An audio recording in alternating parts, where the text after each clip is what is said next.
아이디가 이거 어떻게 읽어야 돼? 독특합니다. 자, 제이. 대문자 J에 그리고 소문자 J가 6개, 네. I 1Y님이 독자 카페 게시판에 올려주셨습니다. J6라고 부를게요, 그냥. 네.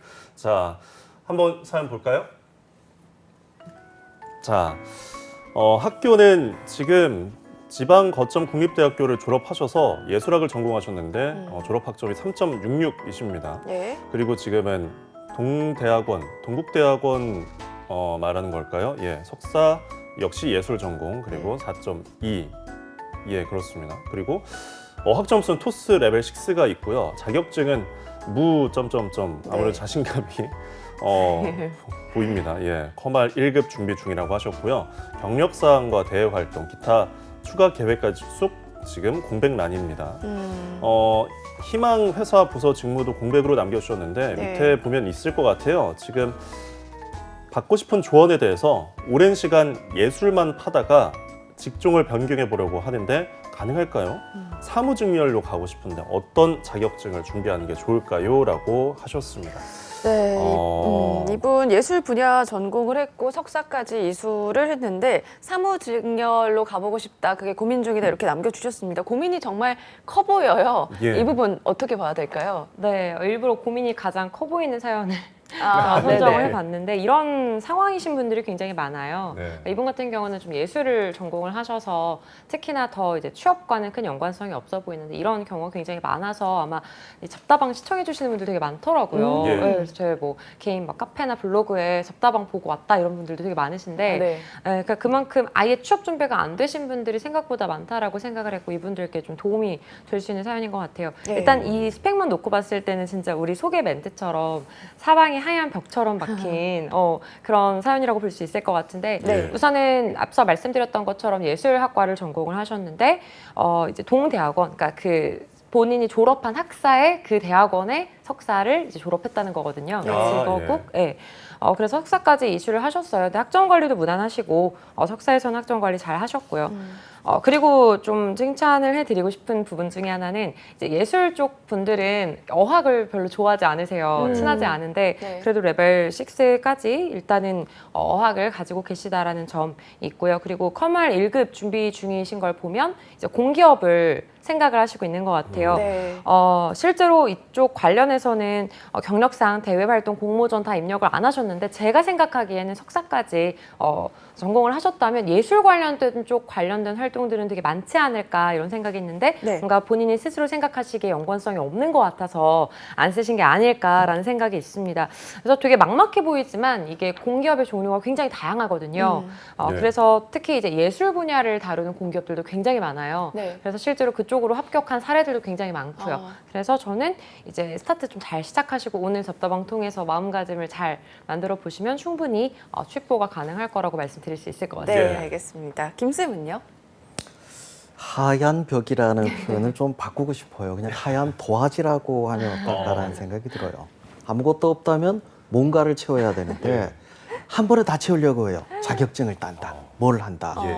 근데 요거를 채울 거에 대해서 두 가지를 먼저 말씀드리고 싶은 게 공기업의 종류가 너무 많고 전형이 복잡하다 보니까 적절한 취업 전략이 반드시 필요합니다. 예. 그 다음 하나 더 채워야 될 게 뭐냐면 동기부여가 아닌가라는 생각이 들어요. 예. 뭔가를 포기했다, 패배감에서 출발할 게 아니라 내가 새로운 영역, 네. 내가 가지고 있는 경험과 지식을 토대로 해서 새로운 걸 할 수 있다.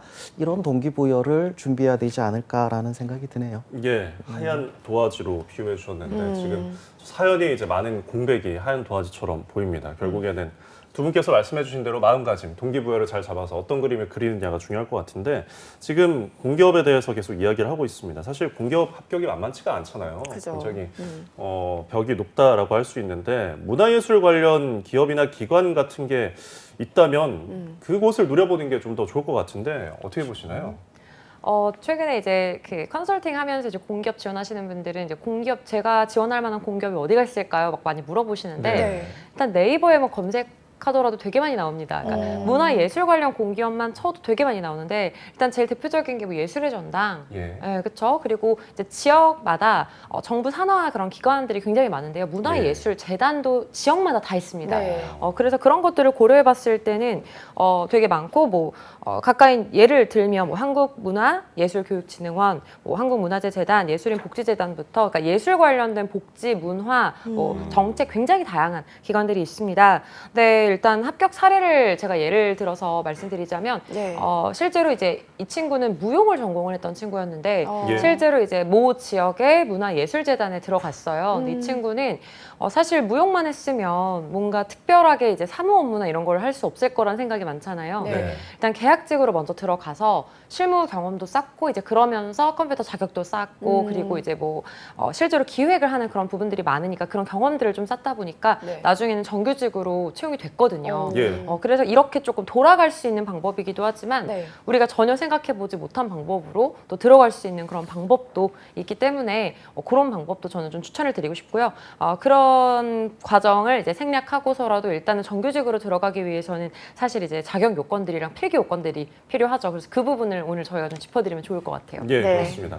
아무래도 전공이라는 게 좀 분야에 대한 식견을 넓히는 거지 사실 실무라는 좀 다르잖아요. 맞아요. 뭐 저희 아나운서들도 마찬가지인데 꼭 네. 방송을 전공하지 않아도 할 수 있다는 점.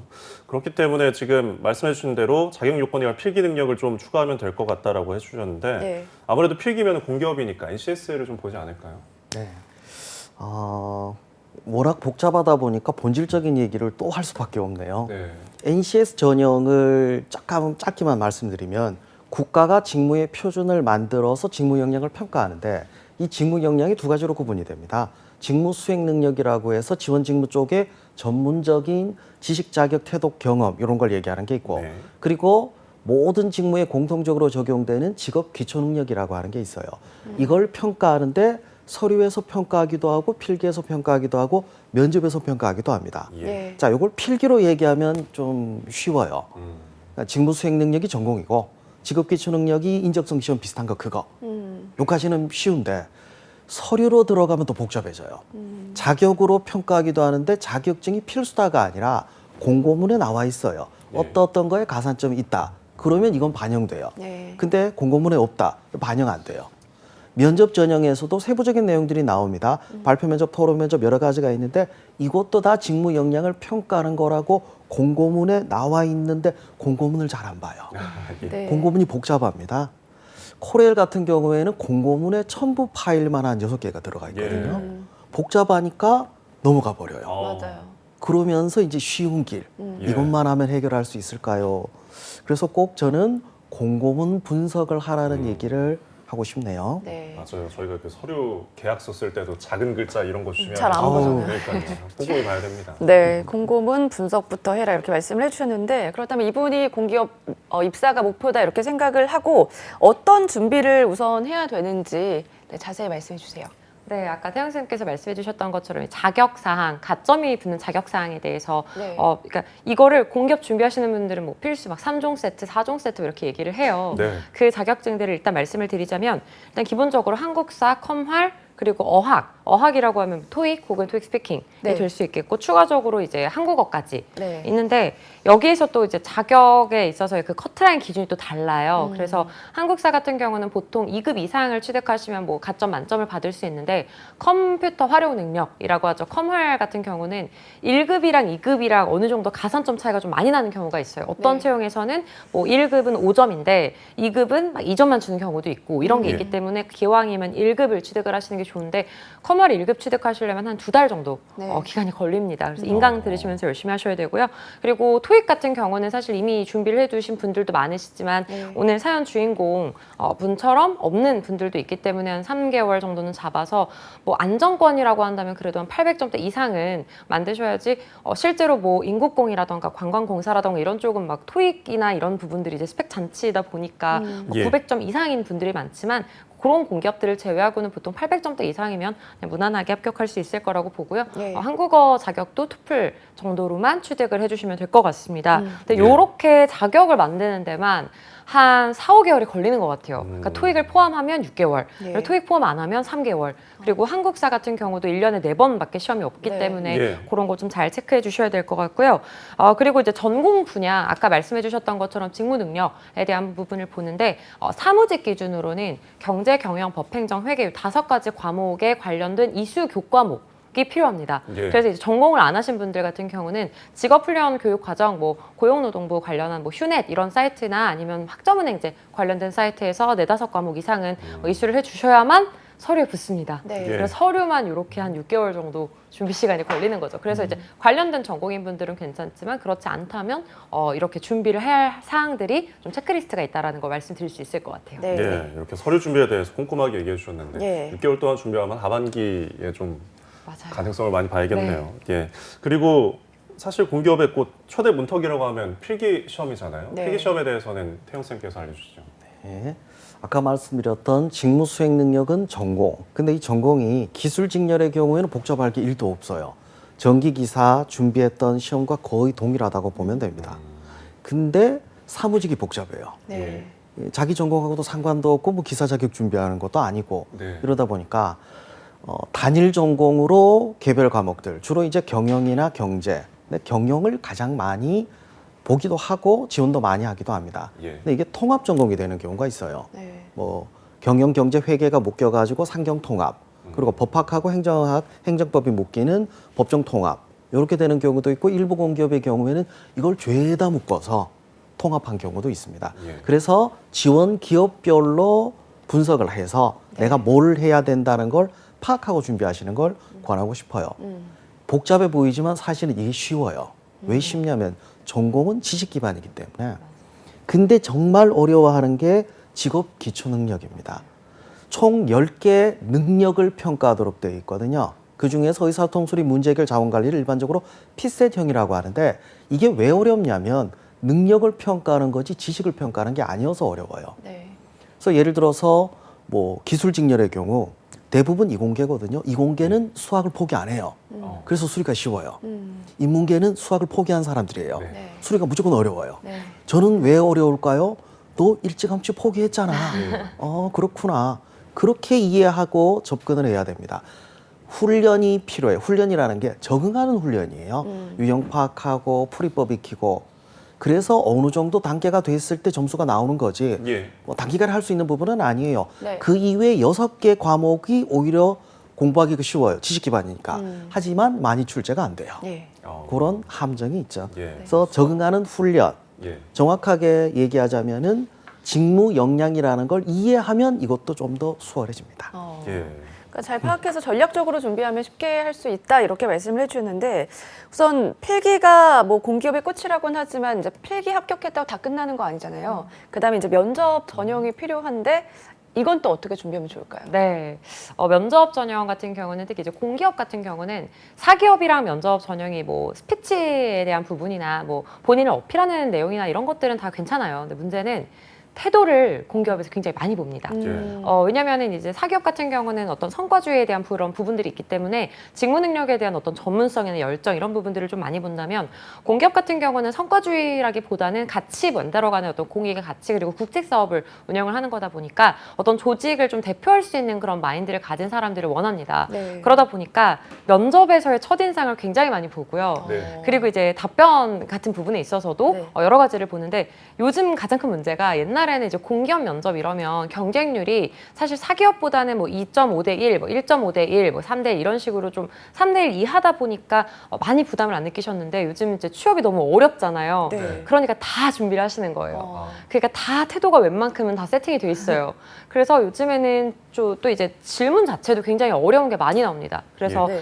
요즘에는 그리고 이제 공기업 같은 경우는 거의 대면 면접을 필수적으로 채택을 하고 있기 때문에 마스크를 또 착용을 하고 면접을 보니까 네. 표정도 잘 안 보이잖아요. 그러니까요. 그래서 이제 최종 면접에서 막 세대 격차에 대해서 어떻게 생각하냐, 세대 격차를 느꼈던 경험을 말해달라 이런 식으로 좀 편안하게 평소에 이 사람이 말을 하는 태도가 정중한지 호감을 네. 주는지 이런 것들을 같이 평가하기 때문에 쉽지가 않죠. 예. 네, 준비를 하셔야 합니다. 그래서. 예.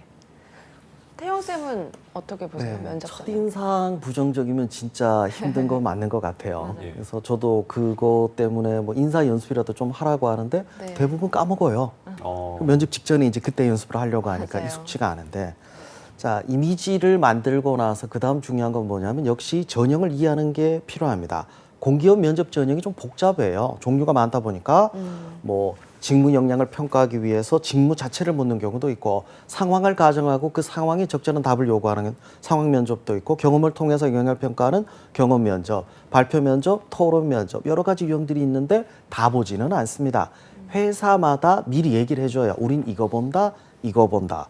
그래서 여러 군데 회사를 준비할 때는 다 준비는 해야겠죠. 역시 평가 기준은 이미 공지가 되어 있습니다. 예. 공고문에 첨부 파일로 나와 있는 직무기술서가 평가 기준인 건 맞아요. 네. 근데 그걸 바로 이해하기가 어려우니까 기출 문제를 토대로 해서 어떤 질문들이 나온다. 그리고 그 질문에 대해서 여러분들이 미리 조사해야 될 부분들이 있습니다. 이 회사의 발전 방안에 대해서 사실 뭐 10분, 20분 생각한다고 생각이 나지는 않으니까. 근데 이거 팁 하나 드리자면 예. 그런 거 연구하라고 만든 기관이 있어요. 국책연구기관입니다.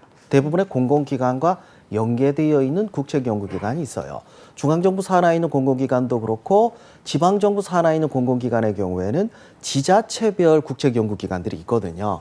뭐 경기개발원이나 뭐 이런 데들이 있어서 거기 있는 전문 자료 토대로 준비하신다면 여러분들도 전문성을 어필할 수 있을 거라고 믿습니다. 네. 예, 저희가 이렇게 합격으로 가는 지름길을 전해드렸습니다. 꼼꼼하게 확인하셨으면 좋겠네요. 네, 이제 두 번째 사연으로 한번 넘어가 보겠습니다.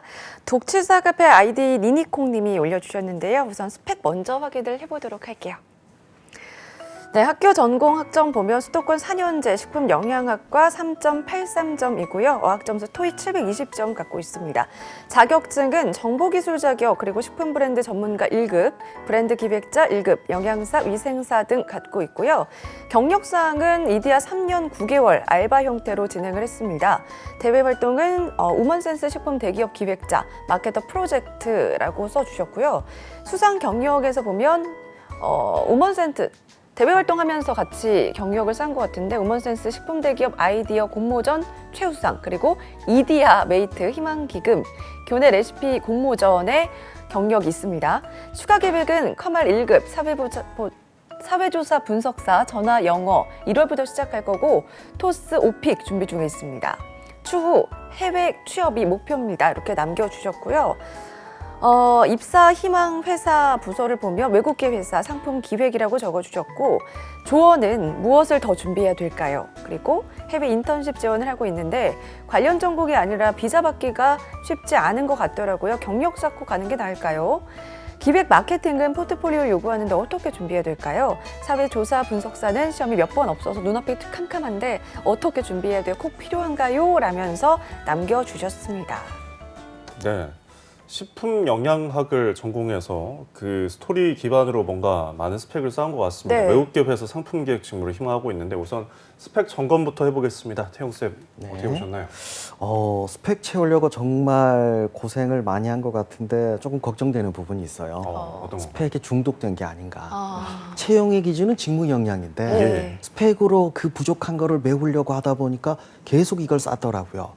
근데 저도 이게 왜 그런가 궁금해서 학생들을 분석해 보니까 이유가 네. 있어요. 직무 역량은 파악하기가 힘들어요. 네. 그러다 보니까 좀 더 파악하기 쉬운. 마치 내가 열심히 했으면 다이어트를 열심히 했으면 살이 빠진 게 보이잖아요. 예. 네. 스펙은 그게 보여요. 토익 점수가 올라가고 있고 자격증을 취득했고, 아, 나는 뭔가 하고 있구나. 그러다 보니까 이쪽에 더 빠져버려서 오히려 직무 역량에서 멀어지는 게 아닌가 해서 일단은 직무 중심 채용에서 진짜 필요한 게 뭔지 이걸 파악하는 게 우선이 아닐까라는 생각이 드네요. 네. 예. 의지 쌤께서는 어떻게 보셨나요? 네, 저도 굉장히 동의를 합니다. 그러니까 우선은 이런 분들이 사회조사 분석사라던가 뭐 커말 1급이라던가 이런 걸 왜 취득을 하시냐면, 그러니까 뭐 공기업을 취업하는데 가산점이 적용된다 이런 거보다는 주변에서 취득을 하니까 나도 얘도 취득하네, 뭐 요즘 사조사를 많이 따네, 나도 따야겠다, 약간 이런 부분들이 없잖아 있거든요. 네. 그래서 질문해 주신 거 보면 뭐 이런 거 어떻게 준비를 하냐, 꼭 필요하냐 이런 걸 물어보시잖아요. 네. 그러니까 직무에 대한 고민을 많이 안 하시고 일단은 나는 외국에 갈 거야 난 식품 쪽이야. 이렇게만 생각하시고 그냥 그거에 맞춰서 이제 본인 기준으로 준비를 하신 게 아닐까 싶어요. 그런데 굉장히 열심히 성실하게 준비를 해 오셨던 거죠. 근데 뭐 이게 그렇다고 해서 버려지는 그런 건 아니니까 네. 방향을 좀 잘 선택하시기만 한다면 금방 취부를 하실 수 있을 것 같습니다. 네. 두 분 다 방향 설정 필요하다. 스펙에 너무 고민을 하고 있다 이렇게 말씀을 해주셨는데 그럼 어떻게 방향을 잡아야 될까요? 역시 직무 분석과 산업 분석이 우선이 아닐까 합니다.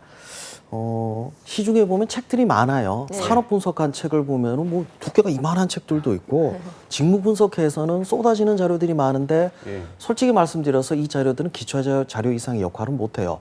왜냐하면 지나간 것들이기 때문에 그렇습니다. 기업도 답답한가 봐요. 직무 중심 채용을 하는데 직무를 모르는 사람들이 너무 많아서 예. 친절하게 이 자료들을 만들고 있어요. 예. 회사 채용 사이트에도 있고 유튜브에도 올라가 있고 그걸 먼저 보셔야 됩니다. 그게 간접 경험이거든요. 그 다음에 이제 추가해야 될 것들이 좀 있는데 산업 분석의 경우에는 현장에서 활용할 수 있는 지식을 찾아야 되는데 다 또 정리되어 있는 취준용만 봐요. 근데 취준용만 보고 현장에서 일하고 있는 사람들을 이해시킨다. 이건 불가능한 얘기거든요. 예. 현장에서 일하시는 분들이 보는 가장 기본적인 거 알려드릴게요. 보고서입니다. 그리고 전문 잡지들이 있어요. 예. 자동차의 경우에도 취미로 보는 잡지가 있다면 자동차 산업에 대한 잡지가 있습니다. 식품 산업에 대한 잡지도 있고 패션 산업에 대한 잡지들도 있어요. 네. 이 잡지가 인기가 없어요. 어. 서점에 가봐도 그 앞에 사람이 없어요. 예. 그리고 이런 잡지들이 인터넷으로 검색이 안 돼요. 아. 유료입니다. 그래서 자료 구하려면 네. 일정하게 비용을 지불해야 된다는 걸 명심하셨으면 합니다. 네, 알겠습니다. 이네요. 예. 네, 방향 설정이 필요하다. 은희쌤도 이렇게 말씀해 주셨는데 어떻게 잡으면 좋을까요? 네, 우선은 그 해외 취업을 목표로 한다고 말씀을 해주셨는데 네. 실제로 현재는 이제 코로나에 대한 그런 이슈가 있죠. 그러다 보니까 이제 해외 취업이 쉬운 상황은 아니고요. 그리고 이제 이분이 해외 경험이 많은 것도 아니시다 보니까 저는 또 지금까지의 상황이나 경력들을 고려하셨을 때는 국내에 식품 기업, 뭐 대기업들 충분히 들어가실 수 있는 거다 보니까 우선 국내 기업으로 입사를 하셔서 본인 전공에 맞고 이제 직무 분석을 하시는 거죠. 태영 쌤 말씀처럼 그렇게 해서 입사를 한 이후에 해외 취업을 경력직으로 노리시는 게 차라리 더 낫지 않을까. 일단 이런 방향 정도는 제가 정해드릴 수 있을 것 같습니다. 네. 예. 네. 그리고 조언 중에 받고 싶은 조언 중에 하나가 지금 기획 마케팅 포트폴리오 요구하는데 어떻게 준비해야 할까요? 하는데 네. 이 부분을 어떻게 준비해야 할까요? 핵심부터 찾는 게 중요하다는 예. 생각이 듭니다. 우리나라에는 없지만 해외에는 마케팅이라고 하는 전공을 따로 갖고 있거든요. 네. 저는 마케팅 전공하면 뭐라도 있을 줄 알았는데 별로 없더라고요. 왜 그러냐면 마케팅은 기술적으로 배우는 영역이 아니기 때문이에요. 그래서 현장에 계신 분들이 마케팅에 대해서 고민을 하면서 썼던 에세이라든지 또는 인터뷰 기사라든지 이런 걸 통해서 기획과 마케팅의 본질을 파악하는 게 필요해요. 실제로 입사한 이후에도 이쪽 역량을 키우기 위한 그런 교육들을 받습니다. 예. 강의도 있고 책도 있고 이걸 먼저 보는 게 맞는 것 같아요. 네. 단순한 스펙이나 이런 것만으로는 설득하는 게 좀 한계가 있으니까 그렇게 방향을 잡고 나서 세부적으로 들어가신다면 좀 더 수월하지 않을까 싶네요. 이쌤이 네. 나머지. 네. 맞습니다. 일단 기획 마케팅 쪽 관련해서는 태용 쌤께서 말씀하신 것처럼 다른 영역인데 기본적으로 이제 마케팅을 이제 뽑는 그런 우대 사항 같은 걸 봤을 때는 네. 실제로 데이터 관련된 뭐 공모전 아니면 마케팅 공모전 그리고 이제 통계나 파이썬이나 이런 것들을 좀 다룰 수 있는 친구들을 많이 좋아하기 때문에 분석의 영역인 것 같아요. 그래서 제가 봤을 때는 이제 마케팅 쪽보다는 푸드 세일즈, 그러니까 B2B 영업, 그러니까 네. 기업을 상대로 하는 식품 영업 쪽이나 아니면 상품 기획, 식품 기획, 왜냐면 레시피 공모전이나 이런 것들도 있기 때문에 이런 것들을 봤을 때는 제가 볼 때는 B2B 영업, 푸드 세일즈 혹은 기획 쪽이 더 적합하지 않을까라는 생각이 일단 들고 있습니다. 그리고 이제 뭐 포트폴리오 이런 부분은 이제 그 PPT나 이런 걸로 해서 본인의 이런 공모전 수상력 이런 걸 정리하는 거거든요. 그래서 예. 그거에 대해서 크게 어려워하실 필요는 없을 것 같습니다. 예. 네. 네, 또 이분이 사회조사 분석사 자격증 취득을 해야 되는지 고민 중인데 이건 어떻게 보세요? 직무 분석을 하고 나면 생각이 달라질 거예요. 네. 제가 왜 자꾸 직무 분석을 강조하냐면 네. 취준생의 마인드에서 현직자 마인드로 전환되는 과정이거든요. 네. 이걸 하고 나면 필요한지 아닌지를 스스로 파악할 수 있습니다. 그래서 어느 정도 직무 분석을 하고 나서 그다음 물어봐요. 너 생각하기에 이게 필요할 것 같니?라고 하면 아니요라고 확실하게 얘기를 해요. 네. 근데 왜 이걸 자꾸 취득하려고 하냐? 아직은 파악이 안 돼 있다 보니까 남의 얘기를 들어요. 아까 은희 쌤이 말씀하셨듯이 누가 땄대던데 맞아요. 그럼 나도 따야 돼요. 안 따면 너무 불안해요. 예. 그러니까 불안감 해소하는 쪽이다 보니까 실제로 도움될지에 대해서는 저도 의문이 좀 갑니다. 네. 맞아요. 우선은 그 영업 쪽 같은 경우는 그리고 사실 어느 정도 이게 영업 관리나 이쪽 같은 경우는 뭐 프로모션에 대한 부분이라던가 이런 것들은 기획할 수 있거든요. 그래서 예. 본인이 제가 볼 때는 이분이 약간 기획하고 마케팅하고 이런 거에 대한 좀 로망이 있으신 것 같아요. 예. 그런 부분들은 영업 업무를 하면서도 충분히 하실 수 있으니까 사회조사 분석사까지는 제 생각에는 필요 없을 것 같고요. 뭐 만약에 분석에 대한 툴을 어필하고 싶다면 구글 아날리틱스 정도 자격으로 준비를 하시면 좋을 것 같고 만약에 이제 또 추가적으로 만약에 자격은 어떤 걸 높이면 좋을까요?라고 하시면 식품기업 같은 경우는 이제 글로벌 기업들이 많고 이제 해외랑 거래를 굉장히 많이 하다 보니까 예. 신시장 창출도 굉장히 중요하죠. 그래서 어학 능력을 차라리 더 키우시는 게 좋지 네. 않을까라는 생각이 있습니다. 예, 네. 이렇게 쌤들의 조언을 들어봤는데 니니콩님을 위한 마지막 한마디 한 말씀씩 들어볼까요? 네. 먼저 태영 쌤. 아까 말씀드렸던 현직자 마인드를 한 예. 번 더 강조하고 싶어요. 네. 예. 실제로 일을 하는 사람들은 예전에 여러분들이 알고 있는 그런 기준에서 이미 벗어난 상태에서 일을 하고 있습니다.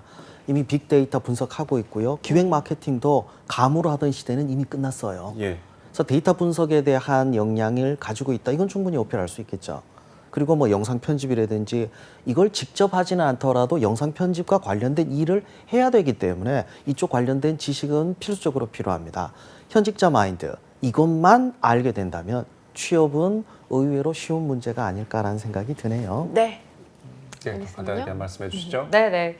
저도 마찬가지인데 이미 열심히 해 오셨던 그게 있잖아요. 그 네. 풍월이라고 해야 하나요? 이미 열심히 해 오셨던 게 있기 때문에 네. 그 사람은 학습 능력이 있기 때문에 방향을 좀 제대로 잡기만 하시면 그동안 해 오셨던 거를 더 많이 퍼부어서 금방 합격을 하실 수 있지 않을까라는 생각이 듭니다.